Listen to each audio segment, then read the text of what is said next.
Ladies and gentlemen, welcome back. Welcome back. Good to see you. Hit the like button, share, subscribe, turn up your notifications so you're notified when we go live. TINUBU'S Democracy Day absolute mandate. Nigeria does not belong to kidnappers. Ahead of June 12th, President Tinubu issues a stern warning to the nation's shadow forces. So we open with a heavy presidential declaration coming directly from the State's House ahead of Democracy Day commemoration, confronted by recent complex security breaches, including the high-stakes deployment of Nigerian Air Force surveillance aircraft to track the abducted two teachers in Oyo State. President Tinubu has officially declared that the federal government will never succumb to terror or any form of criminal intimidation. In a stern, direct national address, the president made it clear that those using soft targets to cause disaffection will face the full might of the military, while warning the youth to completely ignore politicians using ethnic abuse or misinformation campaigns to destabilize the administration. The president is drawing a hard line in the sand as the country prepares for June 12th. Is this unyielding rhetoric exactly the showcase of strength the country needs right now? Or are the citizens waiting for the results on the ground to match the heavy warnings coming from Aso Rock? Ladies and gentlemen, do me a favor, hit the like button, share, subscribe, follow, turn up your notifications everywhere. And we are getting started with the show. We'll be right back.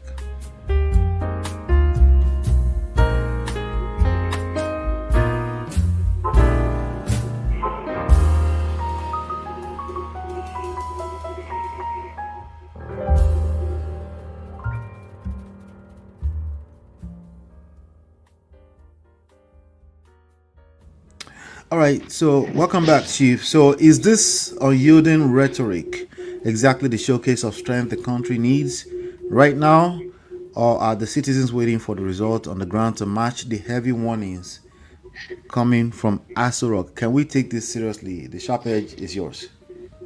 Well, thank you very much, Ola, for bringing me back. I would say that the system needs both scenarios at the moment. A president that is talking tough, matching the expectations of millions of its citizens, making sure that the system delivers on the promise of protection for the lives and properties of every single person who is a Nigerian within the country, within the country and outside the country as well, by way of far-reaching diplomatic engagement, that is citizen diplomacy. However, if anybody is going to respect strictly what the what the president has advised in this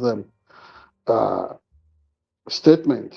Of course, he being a politician, it therefore means that people will probably start by disregarding him, and already there is a disconnect within the Nigerian system that it takes a lot for the average Nigerian citizen to be convinced that the government is telling the truth at any given time, because there have been so much broken promises, there have been so much failed expectations at all levels. Even when you go to the average Nigerian kingdom palaces, what you find will be a chagrin, a huge disappointment, all kinds of situations going on there. There are situations in which you expect incredible individuals, people that have high moral standing, integrity, to come on royal thrones. But because of the compromises, the failed, the systemic failures, you find out that even people who expressly, not tacitly now, expressly, openly involved in splitting proceeds of ransom payment orchestrating kidnappings, all of them. Some of them find their way to the throne, and some state governors are involved, even in the Southwest. And I know firsthand of situations like this. So, if Mr. President is saying, don't trust any politician, don't trust anybody, how about his own proteges, some of his foot soldiers, his apologists, his ideologues that have been throwing all sorts of unfounded accusations, saying the kidnapping in Oyo State probably was orchestrated by the governor there, supposedly, and they are not giving out any hardcore evidence. And if there is any evidence to back that up, why are they not volunteering that to DSS or other minders of security in the country? So if Mr. President is now expecting every Nigerian to believe him that, oh, do not respect people who are appealing to ethnic sentiments, to political sentiments, and all that. Sentiments would always be expressed. And do not forget that each and every one of us would have our own peculiar, particular sentiments. And so if Mr. President is saying, oh, discountenance all that, no. In fact, the building block of intelligence, actionable intelligence, proactive intelligence, is to also pay attention to some of the sentiments being expressed by opinion molders, by the media, and people across all sectors of the system. So, as Nigerians proceed towards the marking of this anniversary, June 12th anniversary of democracy, there will be so much for everybody to chew on, everybody, for each and every one of us, home and abroad, to ponder over on why it looks so difficult for Nigerians, to be having very slow movement towards democracy that works. So, in essence, I think Mr. President should not relent in saying good things that will motivate popular participation on the part of Nigerian citizens. However, he should also be careful not to be seen as somebody that is demonizing on purpose or demarketing on purpose a critical part of the country that ought to be carried along, that is opposition, that ought to be carried along in nation building, in ensuring stability within the system.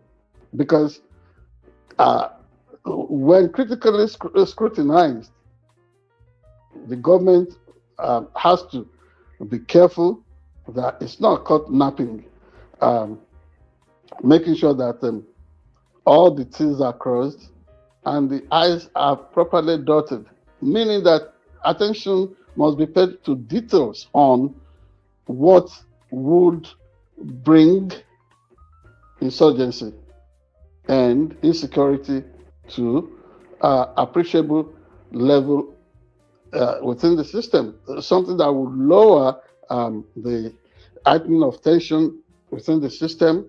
He himself should not should not be seen as somebody that is contributing to that conundrum. And it's so easy to cross the line because rhetorics are so cheap, and political gladiators, like number one citizens in any country, are known to want to really play to the gallery, to want to be desperate about getting all kinds of endorsements and approvals. But are those approvals really meeting the mark when it comes to building a nation that works for everybody? Is President Bola Ahmed Tinubu? Yes, a lot of people would see him as giving his best on occasions. But could he also step out to say that he's actually giving his best to accommodate everyone, that a section of the country or some people that may seem opposed to him, who are opposition politicians, are not being isolated because of their ideological convictions or their leanings. This may sound so philosophical, but we also need such critical philosophical inquiries to take us somewhere. And what it means is that democracy, as of necessity, must be popular with the people. It must have the participation of the people. It must have approval of the people. And it must be seen through and through as something that is transparently honest and delivering for everyone. I mean, in an executive presidency system, presidential system of government, such as is demonstrably practiced in Nigeria, that evidence must be there that this system is inclusive, that it's not isolating some people. So, critically, there will be people who are monitoring President Bola Ahmed Tinubu as to the intent and purpose or purposes of the speeches he gives, particularly on this occasion. Is it just mere rhetoric? Is it just matter of speaking? Is it something that is coming from his heart? People will be paying attention to all that. And so far, it does not look like everyone across the line, even opposition politicians, it does not look like everybody is serious-minded about the project at hand, because it's almost like everyone is at each other's throat. Accusations here and there. What is the intelligence that will work for the country to make sure that in real time, people who are hell-bent on causing trouble within the system, that is destabilization, the misguided type, the mischievous type, that they are stopped in their track?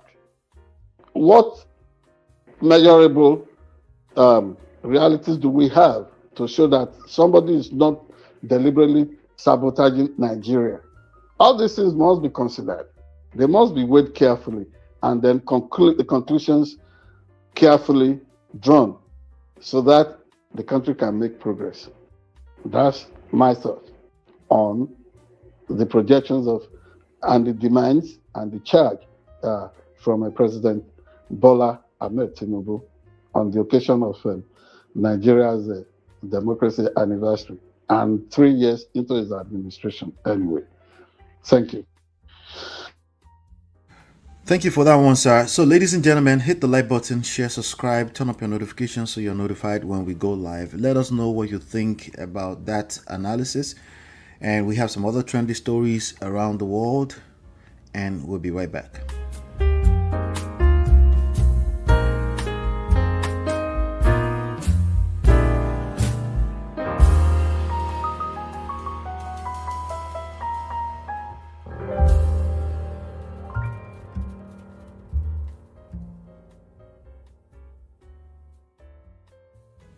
Welcome back.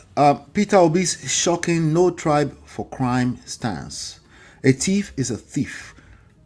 A kidnapper is a kidnapper. In a major move, Peter Obi goes on record to defend ordinary Fulanis from national stereotyping. The political arena has been thrown into deep reflection today by a massive viral statement issued by the leader of the Nigeria Democratic Congress, NDC, Peter Obi, in a direct address countering the media framing of criminality along regional lines. Obi warned that linking crimes to entire ethnic groups is deeply divisive and directly destroying national unity. Strikingly, he spoke about his own experiences enduring stereotypes as an Igbo man before stating that he deeply understands the pain of the ordinary Fulani man today, who is unfairly judged by the actions of criminal actors he has never met and does not support. Obi's bottom line: crime has no tribe or religion, and criminals must be treated strictly as bad actors. So this is an incredibly mature statesmanship move from an opposition leader, but it is also a massive calculation for a candidate looking to win the North in 2027. Is Obi successfully breaking down the toxic tribal politics of the old guard, or will this stance complicate his support base in the South? The sharp edge is yours, sir. Thank you very much.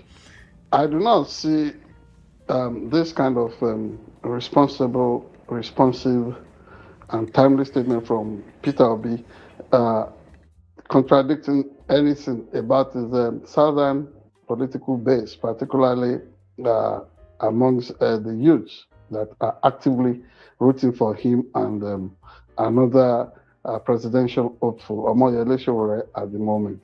Let me tell you that uh, it is wrong, and we should. There shouldn't be any pretense about the fact that it will always be wrong to engage in racial or tribal profiling, such as is going on in Nigeria today about the Fulani people. However, you look at the body of evidence available on the activities of insurgents, terrorists, bandits, kidnappers. There would be that uh, semblance of it tilting towards a particular group. And in this case, I know that even on this platform,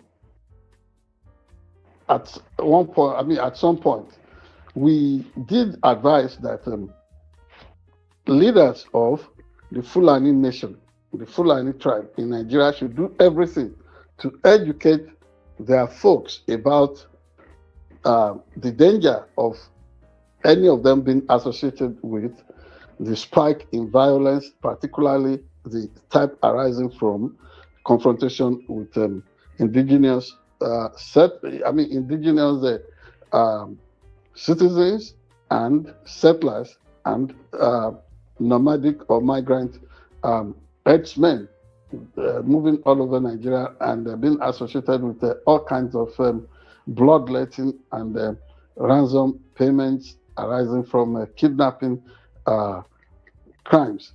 So, if today we have come to a situation in which all of us are now suspicious of each other, that's really unfortunate. But it was a development that was actually foretold. We were warned against the possibility of making it look right. And you remember that at a point, right from the Nigerian presidency, some of these individuals that were perpetuating criminality, burning of villages, and genocidal and targeted killings of innocent Nigerians seem to be enjoying support right from the presidency, especially during the Muhammadu Buhari years. Quite unfortunate. Of course, some of us who were not just operating as journalists, but even as community leaders, as chiefs, as members of the royalty in our different communities, we faced the unfortunate situation in which some of the leaders of a particular tribe that will come for meetings with us would later be linked with the egregious and what's it called? And the killings of notable citizens in our communities. But like Peter Obi said, every tribe. What he has simply said is that every tribe, even a lot of households, community standards, they have their own criminals as well, and so it cannot be given this ethnic coloration or ethnic gap to say, oh, each time you see a Fulani, you must run away. I think this is arising from a recent development in which a young man of a Fulani extraction went to a motor park somewhere in Lagos. I wouldn't know, maybe Lagos or somewhere like that, and was trying to board a vehicle destination somewhere southeastern Nigeria or probably Port Harcourt. And everybody in the vehicle started saying they would not travel in the same bus, in the same vehicle with this particular Fulani guy to, on that journey. Eventually, the operators, the guys that were using ticket at that bus, the service, decided to give him a refund, and they refused boarding him on any of their buses. To me, if that had happened in America here, you know what we'll be talking of today, Ola? That in itself would lead to some social tension. And so it is the desire of the people, whether invading terrorists who allegedly come from places like other neighboring countries, because I don't want to also mention names so that we don't fall into the trap of painting our neighboring countries in West Africa as purveyors of terror or people who mass produce and export terrorists to Nigeria. You have seen all kinds of extreme interpretations, extrapolations on this development.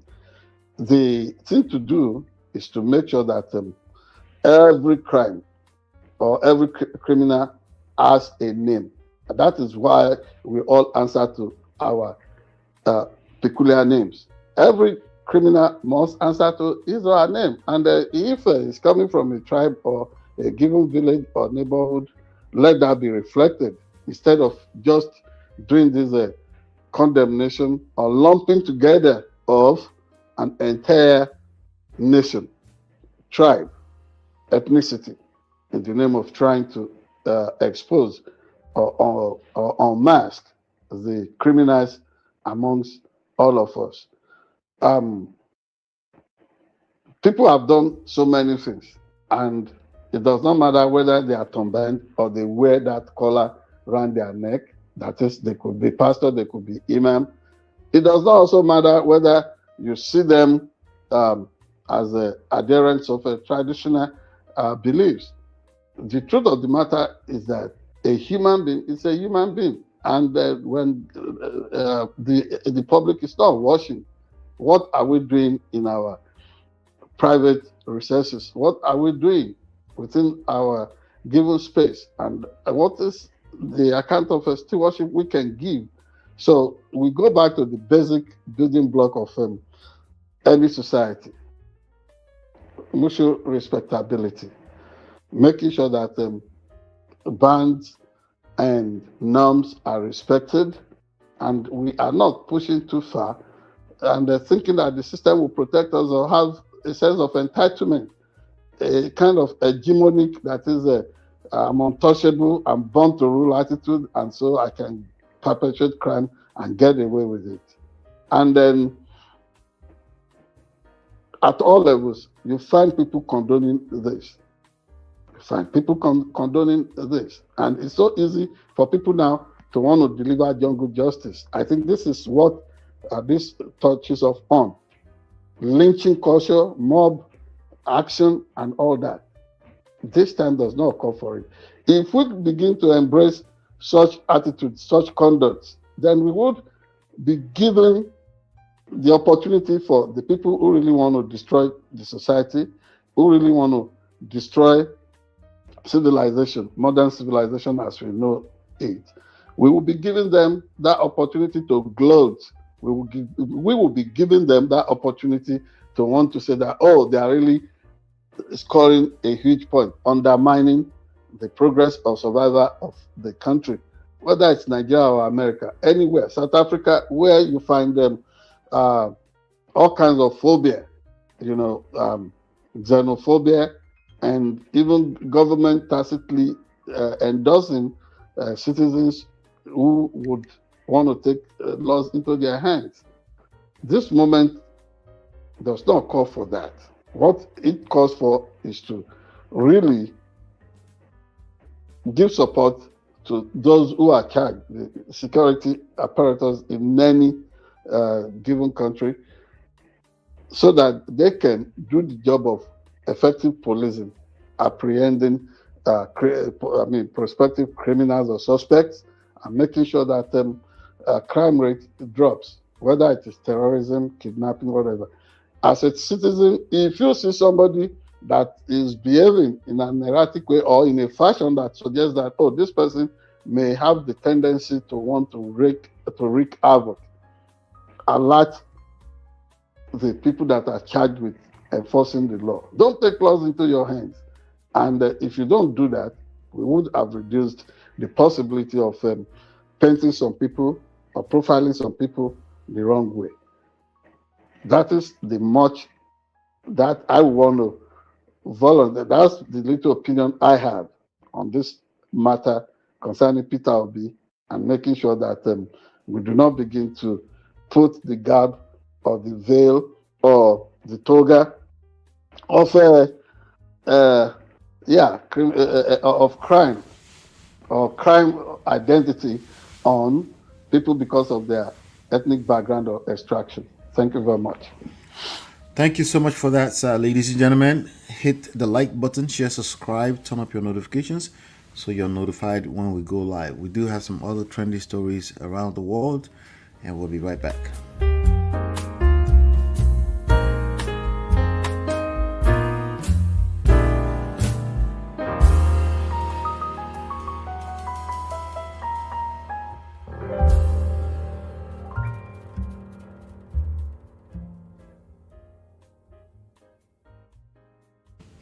WIKE'S Abuja Security Gate Showdown. Stop politicizing the intelligence. The FCT minister Nyesom Wike hits back at critics, linking security logistics to party politics.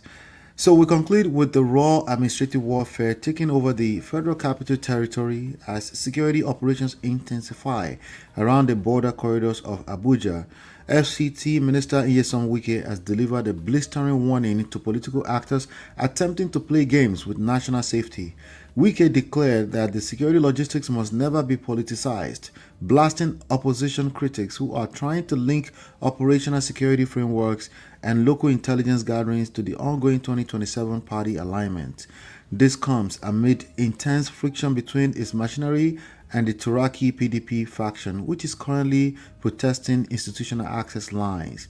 Wike is essentially telling the political class to keep the hands of the tactical machinery of the capital city. Is the minister successfully insulating Abuja from partisan sabotage, or has the political temperature reached a point where even local security is seen through the lens of ballot paper? We saw over the last few days too, maybe last week, where ex-governor Ayodele Fayose was also suggesting certain theories around what happened in Oyo State. Chief, what's your take on all of this? Can we truly separate politics from the issue of insecurity in Nigeria? Yes and no.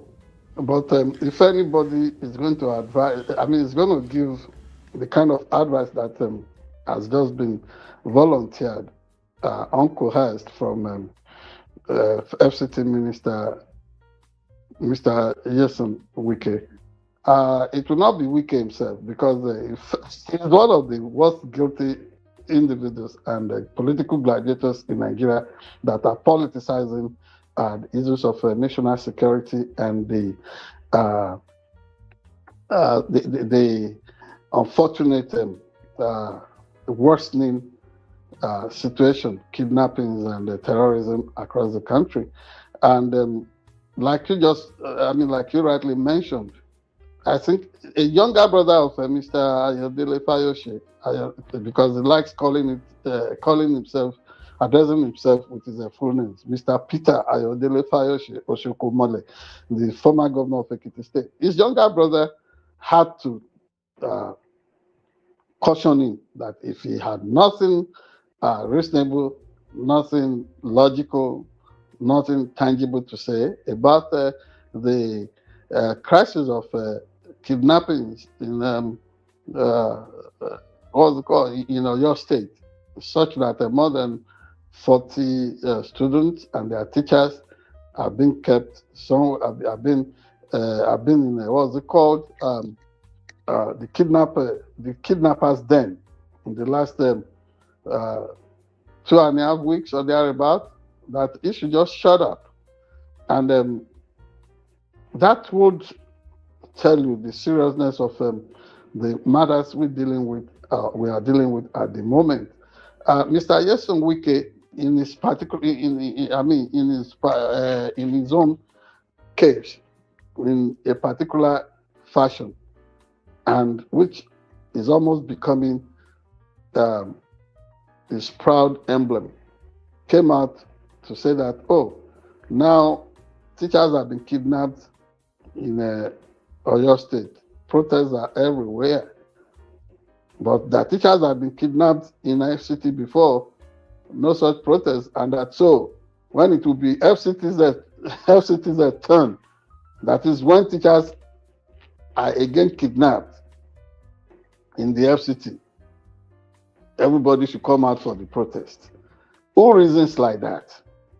And I even not just there have been notable Nigerians, Nigerians that are of a good address and proper pedigree, like Chief Femi Falana, the erudite human rights lawyer, coming out sometime last week, appealing to President Bola Ahmed Tinubu to caution some of his associates. He did not mention their names, but obviously any of us could go through such innuendos and nuance to understand that that was targeted at both Wike and Ayodele Fayoshi. So, what do we call this? Element of moral hypocrisy. Wike is one of the worst guilty individuals when it comes to politicizing events and developments of national consequence. But he also is the one that is always quick to want to advise. It's almost like handling any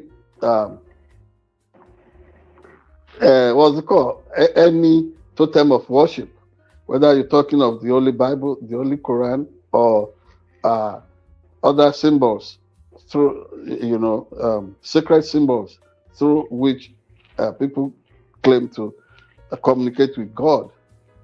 In the hand of people that are given to making mischief, you will think they are the most pious. You will think that they are the holiest. They are often sanctimonious and they would advise. Remember, in the days of slavery, there were pastors who kept slaves.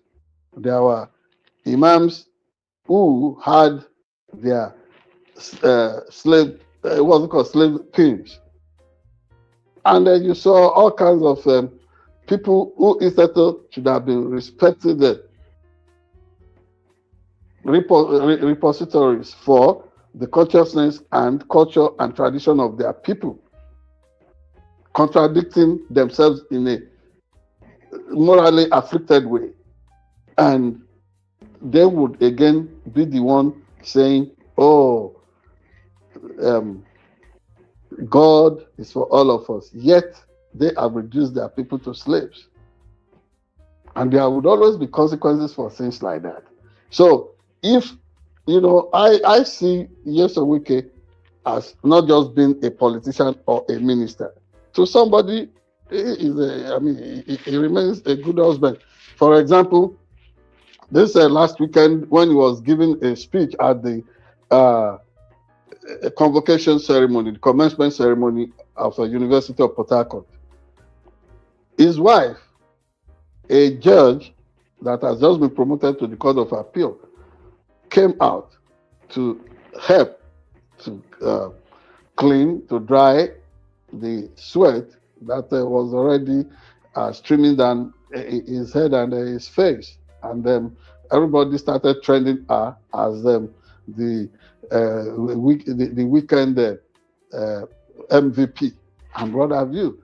That shows that he is capable of loving. But when it comes to the national stage, Wike becomes something else. And so this is a case of physician, heal thyself, as Jesus would advise. If you're going to see the speck in your neighbor's eye How come you are not first removing the log of wood in your own eyes? So Wike should first counsel himself on developing modules and probably manual on how not to politicize issues of national consequence, issues of national security and state affairs. If you want to be a statesman, fine. If he wants to continue to be what the Yorubas would call a crooked piece of wood that's always making trouble in the fireplace, Igiworo Cotton Danoru, good luck to him. But I would think that going forward, Wike himself should start by making sure that he stops politicizing serious issues of national development. Thank you very much. Thank you so much for that. Ladies and gentlemen, hit the like button, share, subscribe, turn up your notifications so you're notified when we go live. And we will be right back with today's or this week's special.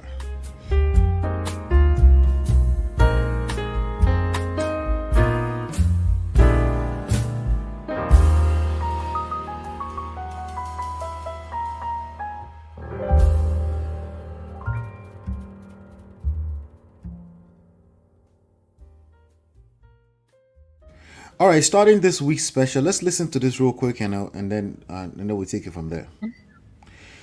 Please, I have come to make some clarifications. Today makes it the 24th day that we have been in this place. And it seems that some people are making our problems to be complicated already.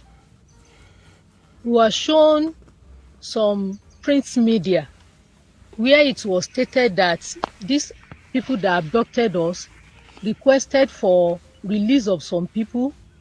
They requested for ₦1 billion. They requested for Sharia to be entrenched in the country. These are not true. They are just trying to create problems for us. We have been here since. We have not been forced to worship in Islamic way. We have been left alone. They have not troubled us concerning that. They are not asking for Sharia law. They are not asking for money. The single thing they are asking for is the release of some of their people. I don't know why they are peddling this rumor to make it complicated for us. Please, we are just begging you, don't play politics with our lives. Nigerians, please help us to circulate this. Let it go viral. They are not asking for Sharia law. It is not true. They are not asking for weapons. They are not asking for money. All they want is the release of some people. And the government will negotiate with them and know those that they will release for them.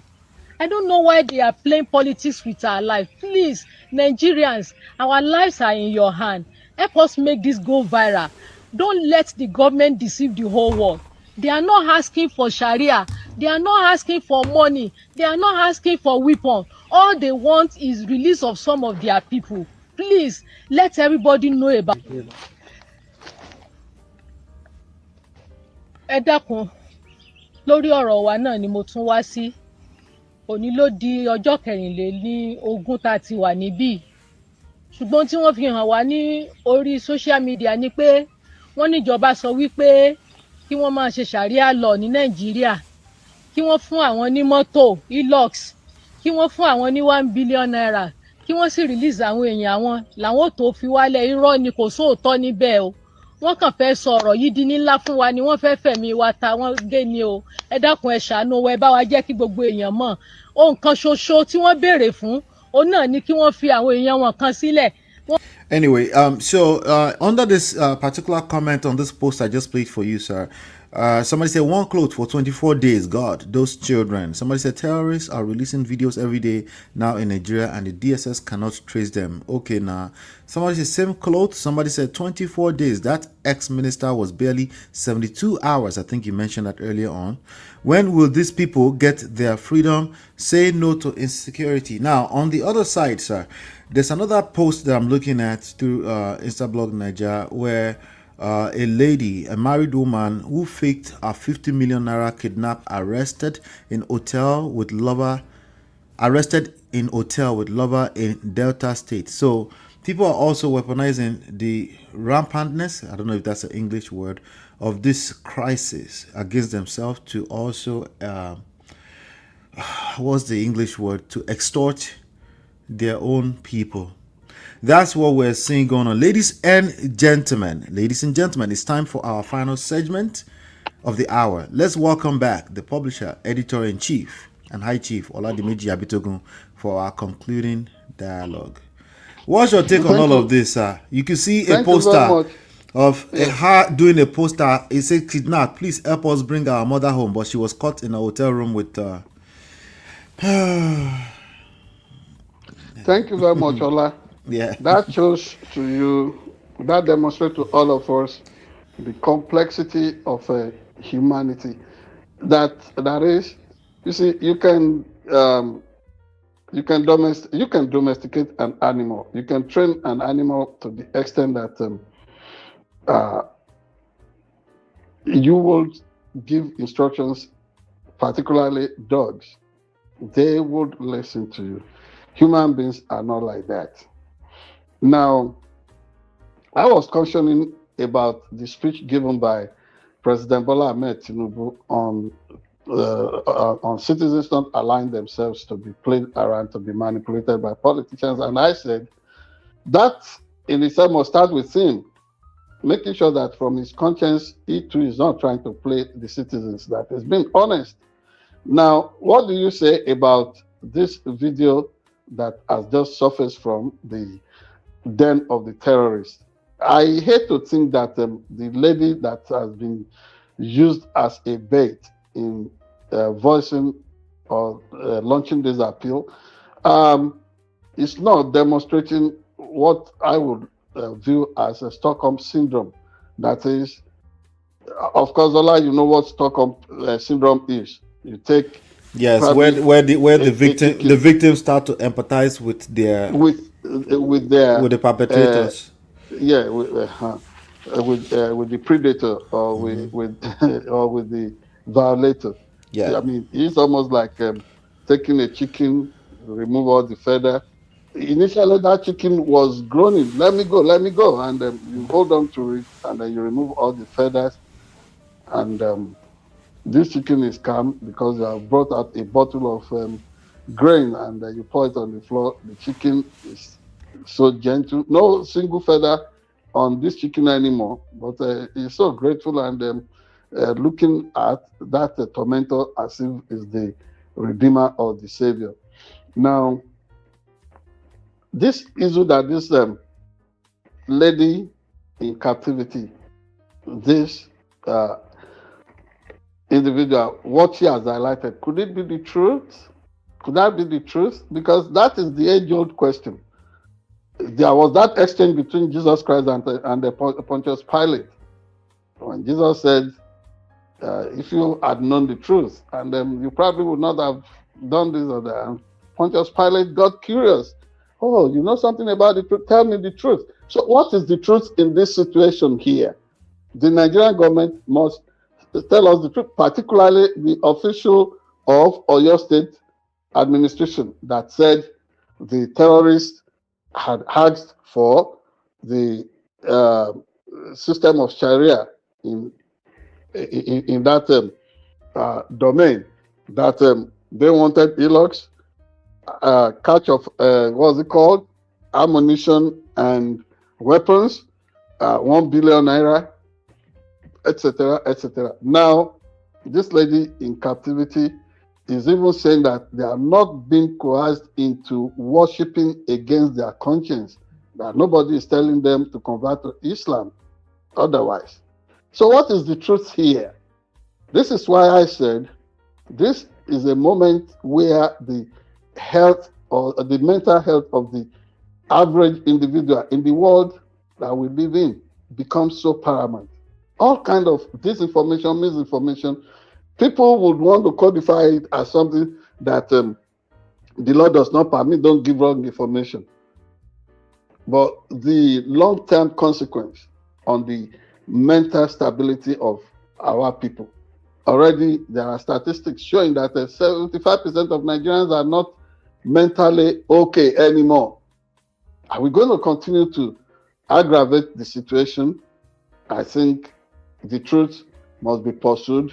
Now, I would not recommend ceding an inch to any terrorist. That is me. But you know what? Between principle and pragmatism, the Yorubas will say, when that thing faces you, you aim and shoot. When it's backing, you aim and all kinds of situations. But when it comes to you exercising that discretion as a leader in government, do that which is needful. That is what I would say. Now, there are things that we should be restrained about. I was listening to a trending advisory from the respected Lagos lawyer and human rights fighter, Chief Femi Falana, on modus operandi for rescuing people that are in mass captivity. We had that idea here, and I was even discussing that with some of our people. But it's not something you say on the air.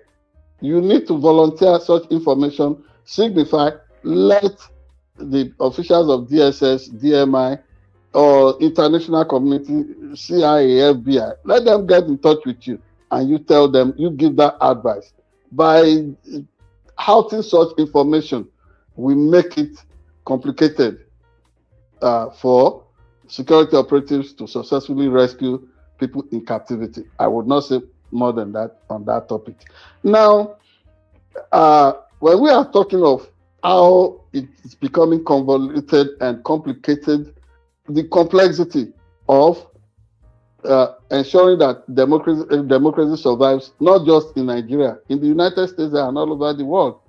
It starts with leaders demonstrating responsible conduct in the open and even in their private lives.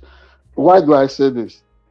This past weekend, you saw President Donald Trump walking off the set with an NBC interviewer just because he was being scrutinized and being held accountable.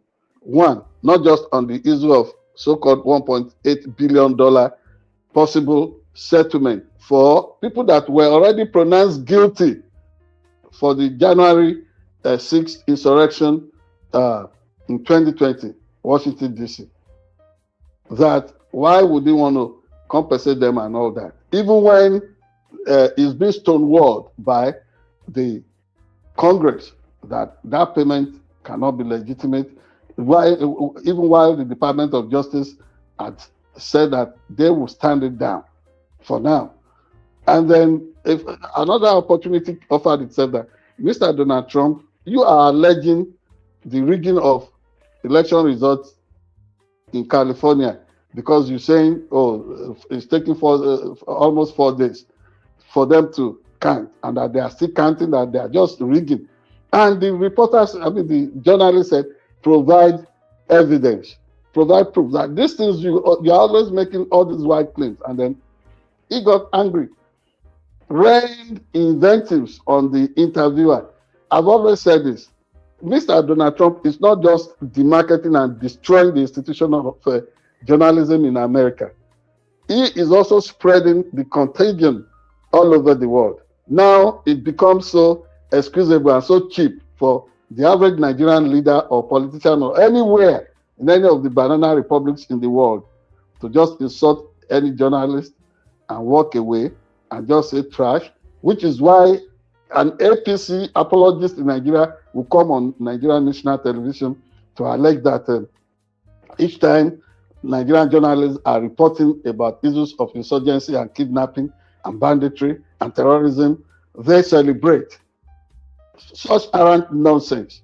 So what we advise here, our position, Mr. Donald Trump should tone it down.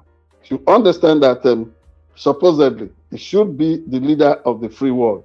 And in trying to destroy historic institutions, not just the media, judiciary, legislature, civil service, what have you. That cannot be a legacy that recommends itself for anybody, anywhere. Now, finally, from our end, Ola, sadly, at some point, are you listening, Ola? Yes, I am, sir.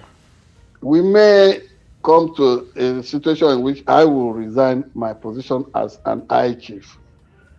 You Oh, know, wow. I thought, yes, it's coming to that.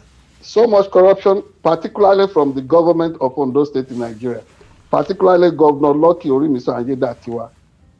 Ayedatiwa is taking some steps, and I'm calling on respected leaders, President Bola Ahmed Tinubu of Nigeria. I'm calling on lawmakers in Ondo State, federal lawmakers in Nigeria. I'm calling on governors in Southwest Nigeria to caution Governor Lucky Orimiso Ayedatiwa not to play politics with the sacred throne of Alayede of Ayede Ogbese, where he continues to listen and he continues to get fed with lies on events in that community. He does not respect intelligence estimates. He does not respect intelligence coming from anybody. If he reaches out to me, particularly the cooperation that Amotekun enjoyed with me all the time, I ran away from Nigeria just because I was going to be assassinated by the same individual that is feeding the governor with all kinds of lies.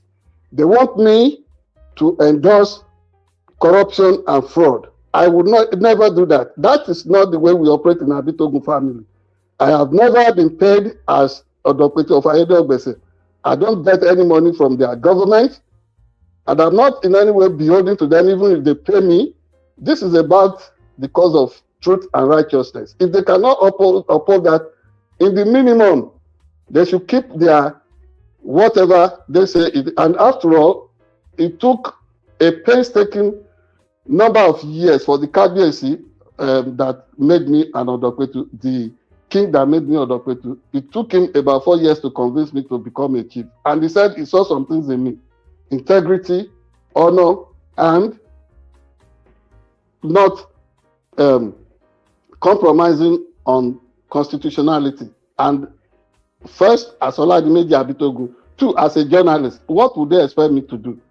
And they set in motion the process of a king making.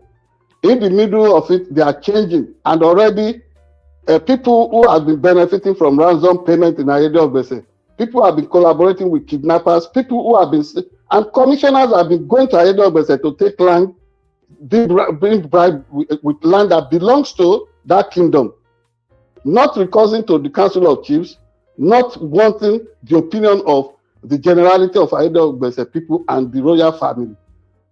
And they want to install somebody that has no definable means of livelihood as a new king. This person has not been asked to explain how he got the money to build his mansion that he lives in Ayede Ogbese. Benefit and proceeds of hostage taking. Look at the number of people, including the chief imam of Ushu, that died after being released by kidnappers. Look at the number of lives that have been lost there. They are downplaying it. All these things, not in the media for people to see. So people should caution Governor Lucky Orimiso Ayedatiwa. If he wants to install anybody as king, let him go ahead without respecting the laws of the land. Good luck to him. But how can this person be seen as lucky when he does not even show anything that demonstrates good luck in his character? So long, Gola. So, for me, I never lobbied to be made a kingmaker or a high chief. And I do not even really care about things like that. I want to meet my maker in good conscience when I leave. They have commissioned somebody that even penetrated my home in America here, boasting that if I come to Ayede Ogbese, they will kill me and all that. They went to the extent of saying that if I'm kidnapped by their commissioned people in Ayede Ogbese, even when if I'm in their captivity, when they demand ransom, after you, my family, and everybody must have paid the ransom, that they should still kill me, because if I escape from their from their captivity, that I will show them pepper, that I will make sure that they are held accountable, and I cannot be slaughtered like somebody that has no worth.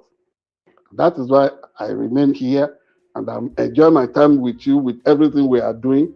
But that is just uh, the cautionary note that at some point I would drop that title. I may resign from it unless they embrace constitution. Governor Ayedatiwa cannot bring a criminal to the throne as a king. The lawmakers in Ondo State should tell him that.